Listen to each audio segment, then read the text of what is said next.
লাফালাফি বেশি করবা না, 12 কোটিতে গাছের গোড়া আসতে নাড়া দেবে, মামু বাড়ি দিল্লি গিয়ে পড়বা, বাংলার জমিনে জায়গা হবে না। এই চট্টগ্রাম থেকে স্বাধীনতার মহান ঘোষক প্রেসিডেন্ট জিয়াউর রহমান সাহেব দিয়েছিলেন, এই চট্টগ্রাম থেকেই ইসলামী রাষ্ট্রের ঘোষণা হবে।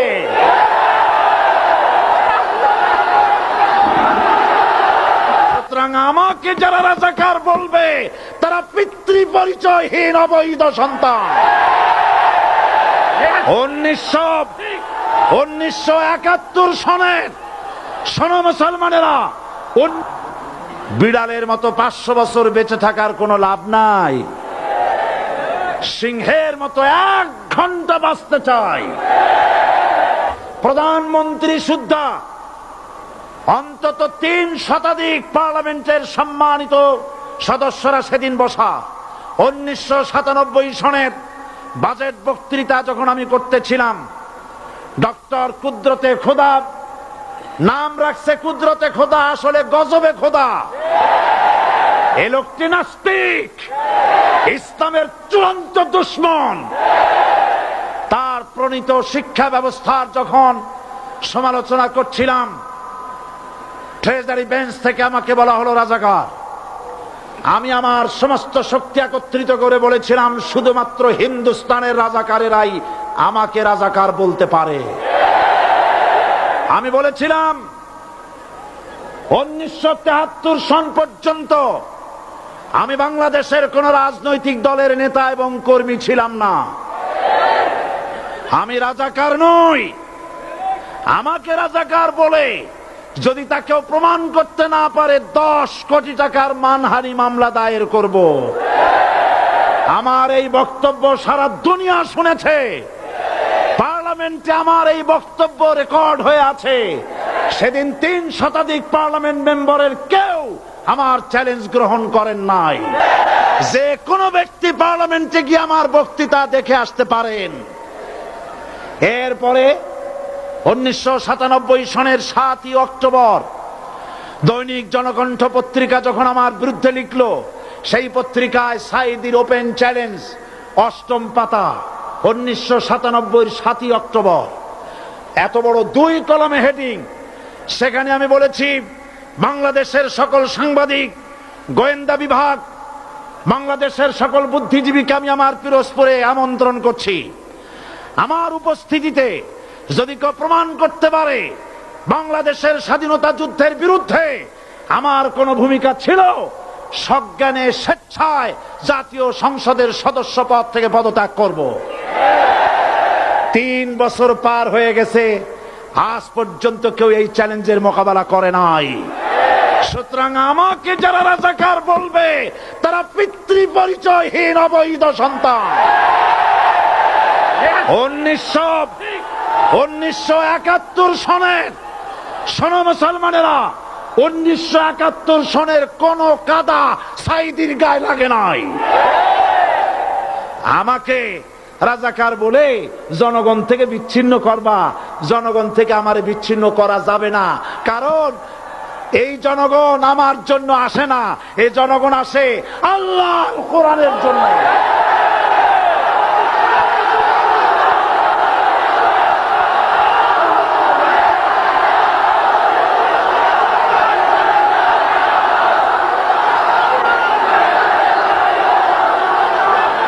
আজকে আর যারা ইসলামের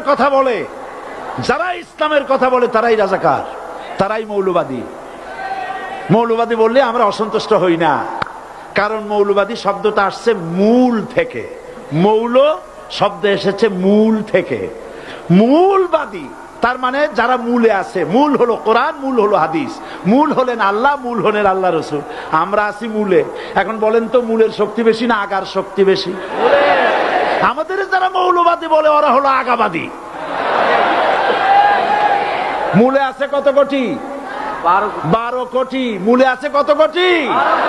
আর আমাদের যারা মৌলবাদী বলে ওই থাকো গাছের আগায়, আমরা মূলে। লাফালাফি বেশি করবা না, 12 কোটিতে গাছের গোড়া আসতে নাড়া দেবে, মামু বাড়ি দিল্লি গিয়ে পড়বা, বাংলার জমিনে জায়গা হবে না। এ কথা বিশ্বাস করো।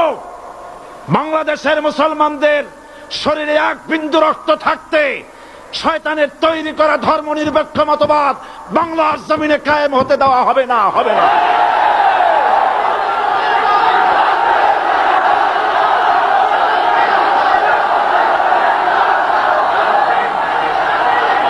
রাসূল করিম সাল্লাল্লাহু আলাইহি ওয়াসাল্লাম কোরআন প্রতিষ্ঠার জন্য আন্দোলন করেছিলেন। আয়াতুল কুরসি আমাদের সে কথাই শিখেছে। আল্লাহ রাব্বুল আলামিন বলেন, আল্লাহু লা ইলাহা ইল্লা হুয়াল হাইয়ুল কাইয়্যুম। প্রাণ খুলে পড়েন, আল্লাহু লা ইলাহা ইল্লা হুয়াল হাইয়ুল কাইয়্যুম। আল্লাহ হচ্ছেন তিনি যিনি ছাড়া কোনো ইলাহ নাই, আইনদাতা নাই, বিধানদাতা নাই। আমরা মানুষের তৈরি করা আইন মানি না। 12 কোটি মুসলমানের দেশে আইন তৈরি করবে মানুষ, আমরা মানব না। নির্বাচন ঐক্যবদ্ধভাবে হবে এবং কোরআন হবে, আল কোরআনের পার্লামেন্ট হবে বাংলাদেশে।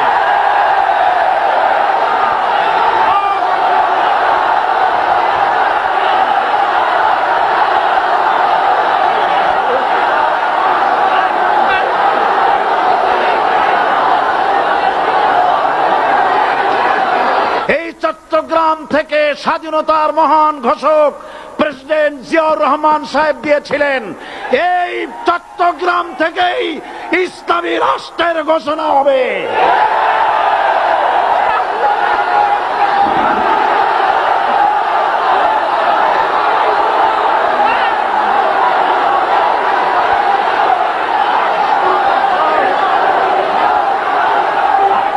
আমি আশাবাদী আপনারা অবশ্যই তা পারবেন। আমি 100% বিশ্বাস করি ইনশাআল্লাহ। কারণ যে ষড়যন্ত্রের মোকাবেলা করে স্থানীয় রাজনৈতিক দলের নেতৃবৃন্দ কোরআনের মাহফিল সিনায় এনেছেন, আমি প্রথম দিনই বলেছি চট্টগ্রাম তাফসিরুল কোরআন মাহফিল কোন রাজনৈতিক দলের প্রতিনিধিত্ব করে না। এটা কোন জামাত শিবিরের একক সম্পদ নয়, এটা চট্টগ্রামের মুসলমানদের কলিজার টুকরা তাফসিরের মাহফিল। সুতরাং 144 ধারা 288 হয়ে গেছে, ষড়যন্ত্র পায় পায় চলে গেছে। আমি ওই সব ছেলেদের বলি, সরকারি দলের ছাত্র হইয়া মুসলমানদের বিপক্ষে যাইও না। এদেশের ভাট আমাকে কথা বলতেই হবে ইনশাআল্লাহ।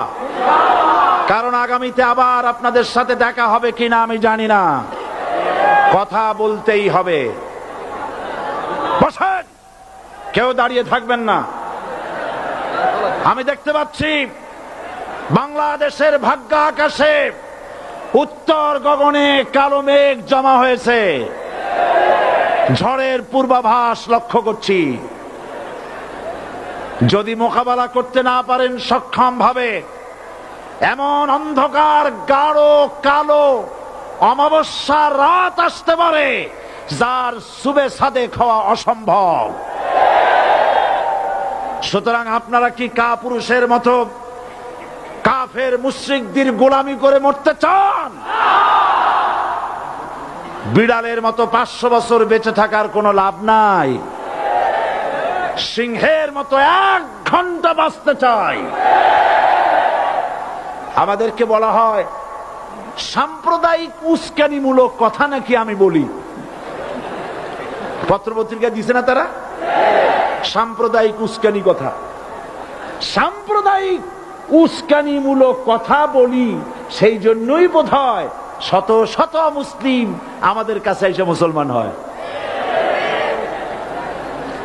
মানুষে আর বোকা বানানো যাবে না। যাবে কি? আর বোকা বানানো যাবে? তারপর বলছে কি, এরপরে বলছে আমাকে বলছে রাজাকার। শুনে রাখো চট্টগ্রামের লক্ষ লক্ষ জনতা, পার্লামেন্টে যখন আমাকে এই কথা বলা হয়েছিল, আমার পার্লামেন্টের কলিগ জাফরুল্লাহ চৌধুরী সাহেব বসে আছেন এখানে। হ্যাঁ, জাফরুল ইসলাম চৌধুরী বসে আছেন পাশে।